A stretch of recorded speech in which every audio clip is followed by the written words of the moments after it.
Un espectro huichol, un demonio de los cerros nos persigue. Escrito y adaptado por Lengua de Brujo. La presente historia será contada en dos partes. En ambos casos, las experiencias que se vivieron en diferentes momentos coinciden entre los protagonistas.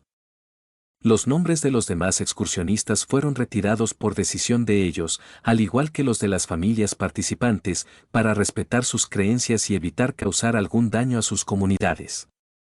Para poner en contexto, y antes de relatar lo que nos sucedió, queremos comentar que las zonas donde se nos permite realizar excursiones son lugares protegidos por la comunidad huichol.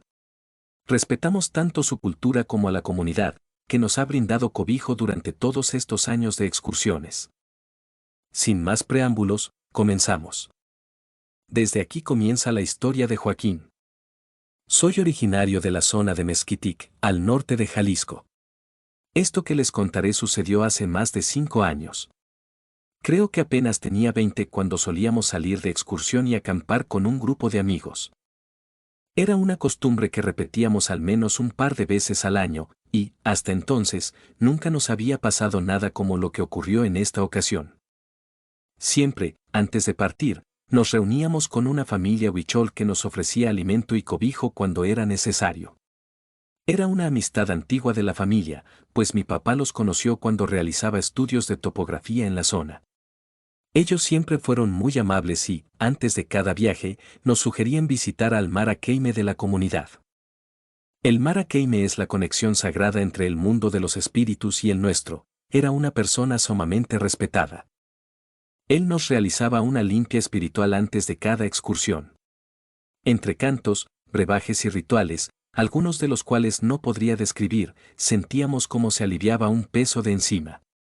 Es extraño, pero la sensación después del ritual era como si te quitaran un bulto muy pesado de la espalda. Esa ligereza era difícil de explicar, pero todos la percibíamos. Nos habían advertido que no era una buena época para salir al campo, y mucho menos para acampar a la luz de la luna. Sin embargo, en vez de tomarlo como una advertencia, decidimos afrontar el reto. El Mara Keyme ya nos había prevenido, pero no hicimos caso. Caminamos varios kilómetros hasta que mi amigo Rubén sugirió cambiar de zona de campamento.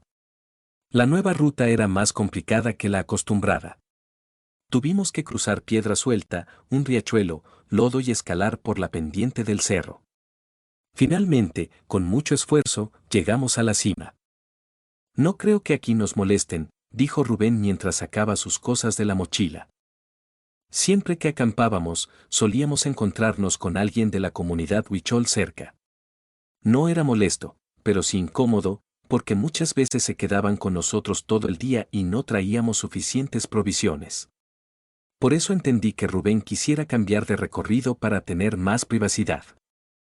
Al montar las casas de campaña, nos dimos cuenta de que habíamos olvidado la mayor parte del agua en la comunidad. Rubén propuso que él y otro amigo fueran a buscar agua al riachuelo cercano, mientras yo salía en busca de leña para la fogata y los otros 2 compañeros terminaban de preparar el campamento. Me alejé varios metros del campamento y comencé a recolectar leña. Fue entonces cuando escuché pasos detrás de mí. No le di importancia, supuse que alguno de mis amigos me había seguido. Pero, al darme la vuelta, me encontré con un hombre montado a caballo. Al principio, me desconcerté porque el camino era muy difícil para que un caballo pudiera subir hasta donde estábamos. Supuse que aquel jinete había encontrado otro camino más accesible. Lo esperé para saludarlo, pues en la región es costumbre saludar a quien encuentres en el camino. Sin embargo, al darle las buenas tardes, me quedé paralizado. El rostro del jinete me dejó helado, no tenía rasgos. No había ojos, nariz ni boca. Aquel hombre cabalgaba en silencio, y yo me quedé inmóvil, boquiabierto, sin poder reaccionar. Su caballo era completamente negro, incluso los ojos del animal eran negros como el vacío. El jinete pasó a escasos metros de mí, sin emitir un solo sonido. Quise moverme, pero mis piernas se sentían de gelatina, estaba temblando y sin fuerzas. Dejé caer la leña que había recolectado y, lleno de miedo, salí corriendo. Sentía que en cualquier momento el jinete daría la vuelta y comenzaría a perseguirme. La sensación de que me tocaría el hombro era insoportable. Sin embargo, conforme me alejaba, esa desesperación se fue desvaneciendo poco a poco. Cuando ya divisaba el campamento a lo lejos, escuché de nuevo el galope detrás de mí. Esta vez, el sonido era claro y se acercaba rápidamente. Mi instinto fue correr con todas mis fuerzas, cerrando los ojos mientras lo hacía. Estaba seguro de que, en cualquier momento, aquello me alcanzaría y me sujetaría. Afortunadamente, nada más ocurrió. Solo quedó el susto. Sin aliento, llegué con mis amigos. Solo me veían mientras trataba de recobrar el aliento. Tuve que acostarme en el piso, pues sentía que en cualquier momento me desmayaría, y mientras mis amigos me preguntaban qué me había pasado y me echaban aire, aquel galopar dejó de escucharse. Les pregunté si no habían visto algo que me estuviera siguiendo, pero ambos lo negaron. Sin embargo, coincidieron en que sí habían escuchado que algo estaba cerca del campamento y pudieron haber jurado que se trataba de un caballo, aunque no lograron verlo. Fue inevitable recordar las palabras del Mara Keime de la comunidad, que resonaban en mi cabeza. Yo sabía que estábamos en una zona poco frecuentada por los huicholes. Sin embargo, intenté tranquilizarme pensando que quizá fue una ilusión mía, provocada por la altura y el cansancio. Mis amigos me dijeron que, en cuanto Rubén regresara con el agua, iríamos todos a buscar la leña, pero ya era algo tarde, y él se estaba tardando más de lo esperado. No sabíamos que algo había sucedido. A partir de aquí es la historia de Rubén. Creo que estaba tan entusiasmado por ir de campamento que ni me di cuenta de que habíamos olvidado el agua. No obstante, sabíamos que cerca había un riachuelo por el que habíamos pasado antes y de donde podíamos abastecernos. Sin embargo, algo no estaba bien. Por más que lo intentábamos, no dábamos con el lugar. Era extraño porque habíamos regresado sobre nuestros pasos, pero no lográbamos encontrar el camino de vuelta. Lo que sí encontramos fue una cabaña que despertó nuestra curiosidad. Estaba abandonada y sin señales de que alguien viviera allí.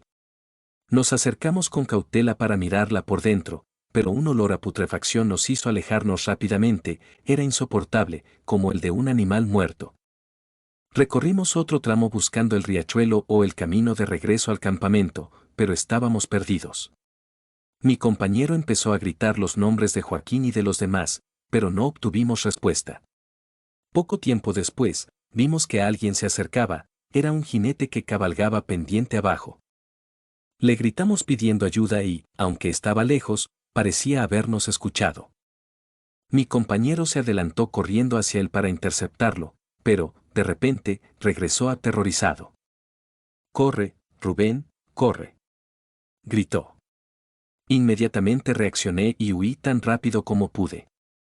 No me di cuenta de que había dejado a mi amigo bastante atrás, pero seguía escuchando el galopar cerca de nosotros.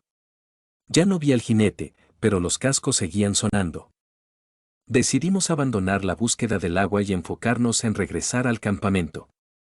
La luz del día comenzaba a apagarse, y, en el trayecto, volvimos a encontrar la cabaña con el olor nauseabundo. Esta vez, desde dentro, vimos que había una luz encendida. Estaba agotado y no me importó el hedor, necesitábamos pedir ayuda. Me acerqué y toqué la puerta. Nadie respondió, así que insistí. De pronto, la luz se apagó, sumiéndolo todo en la oscuridad. «Mejor vámonos, Rubén», me dijo mi compañero. Sin pensarlo, dejamos de insistir y nos alejamos. A medida que caminábamos, sentí que algo nos seguía. Escuché pisadas a nuestras espaldas y me giré rápidamente, pero no vi nada. No sabía si era el cansancio o mi imaginación jugándome una mala pasada, pero el olor que emanaba de la cabaña ahora parecía acompañarnos. Cada vez que nos deteníamos a descansar, sentíamos que esos pasos se acercaban más. Pronto, comenzamos a escuchar risas y carcajadas de una mujer. La desesperación de tratar de encontrar el origen de esos sonidos sin lograr ver nada era abrumadora. Mi compañero dejó de prestarles atención y siguió caminando, ignorándolos. Intenté conversar con él para distraernos, pero ambos estábamos agotados. Entonces, escuchamos claramente la voz de una mujer proveniente de lo alto de los árboles. Nos detuvimos en seco y miramos hacia la misma dirección. Las copas de los árboles se mecían, como si alguien estuviera bailando entre las ramas. Sin pensarlo dos veces, corrimos con las pocas fuerzas que nos quedaban, huyendo lo más lejos posible de aquel lugar. No sé si fue cuestión de un milagro o ayuda del cielo, pero el sonido del riachuelo llegó a mis oídos. Animados por escucharlo, corrimos a buscarlo y tuvimos la fortuna de encontrarlo. Reconocí el camino que debíamos seguir para regresar al campamento, aunque ya quedaba muy poca luz. Sabía bien por dónde ir, pero las risas y carcajadas que habíamos escuchado minutos antes volvieron a sonar, esta vez mucho más cerca. Mi amigo, lleno de furia y miedo, gritó con todas sus fuerzas, lanzando maldiciones y desafiando a lo que fuera que nos acechaba. Si son tan valientes, acérquense. De inmediato, las risas y carcajadas cesaron. Pero entonces, el sonido de casco se escuchó a nuestro lado, demasiado cerca. «Vámonos», gritó mi amigo. Corrimos cuesta arriba, siguiendo el curso del riachuelo. Fue un esfuerzo tremendo, pero apenas lo logramos. Miré hacia atrás, y entre los árboles y la oscuridad alcancé a distinguir al jinete cabalgando. No quise comprobar si nos estaba siguiendo, lo único que me importaba era seguir corriendo. En ese momento, una luz parpadeante apareció a lo lejos. Sentí un inmenso alivio al darme cuenta de que era el campamento, y allí estaba Joaquín con los demás. Fue un verdadero respiro encontrarlos. Les contamos lo que nos había pasado. Ellos nos dijeron que, al ver que no regresábamos, habían salido a buscar leña y tratar de encontrarnos, pero lo único que escuchaban a lo lejos eran las mismas risas y carcajadas que habíamos oído nosotros. Sin embargo, las cosas no terminaron allí. Esa noche, decidimos dormir todos juntos en la misma casa de acampar y salir al amanecer para regresar a la comunidad huichol, poniendo fin a esa pesadilla. Cuando finalmente nos quedamos en silencio, un inquietante silbido rompió la calma del aire. Luego, los cascos de un caballo resonaron justo al lado de la tienda y la silueta de un jinete se dibujó a la luz de la luna, dando vueltas alrededor de nosotros. El hedor a animal muerto impregnó el lugar, haciendo que el ambiente se volviera pesado e insoportable.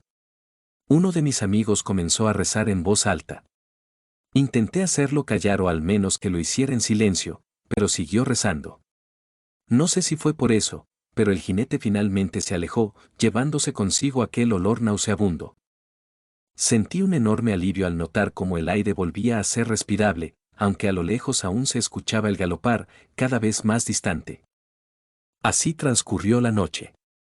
Algunos lograron dormir, pero otros permanecimos en vela, atentos a cualquier sonido o movimiento. Al día siguiente, nos apresuramos a regresar a la comunidad. Al llegar, el Mara Keime ya nos estaba esperando, como si supiera lo que había sucedido. Nos dijo que la limpia de aura que nos había hecho antes del viaje nos había protegido esa noche.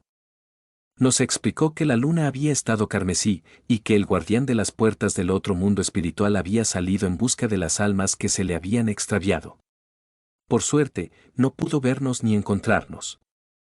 Cuando le contamos sobre la cabaña, el olor putrefacto y la luz encendida en su interior, el Mara Keime nos advirtió que habíamos corrido con mucha suerte. Si alguien nos hubiera abierto esa puerta, ninguno de nosotros lo habría contado. Todo lo que vivimos fue una experiencia que no le desearíamos a nadie. Personalmente, nunca fui muy creyente de las tradiciones huicholas, pero ahora estoy seguro de que esas creencias me han ayudado en momentos difíciles. Y sé que los cerros que pertenecen a la comunidad huichola albergan leyendas, seres y fuerzas que nosotros no podemos comprender.